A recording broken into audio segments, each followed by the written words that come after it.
यो बनेपा नगरपालिका वडा नम्बर 5 स्थित चण्डेश्वरी मन्दिर हो। यो चाहिँ तपाईको मल्लकालीन राजाका पालादेखिको निर्माणित मन्दिर हो।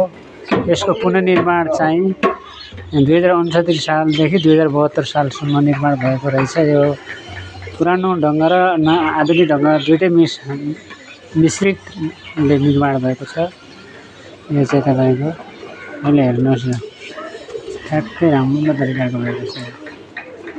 हेर्न आउने दर्शकहरूलाई, मेरा साथीभाइहरूलाई बनेपा झरेर ठ्याक्कै 1 किलोमिटर भित्र पस्नु ल। यहाँ राम्रो छ मन्दिर।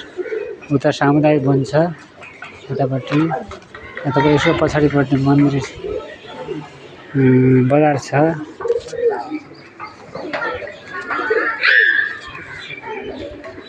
यसको भित्र चाहिँ भजन कीर्तन गर्ने भित्र ठाउँ छ। हेर्नुहोस्, यता पानीको व्यवस्था, यता तपाईँको फोटोसोटो खिच्ने सब ठिक छ।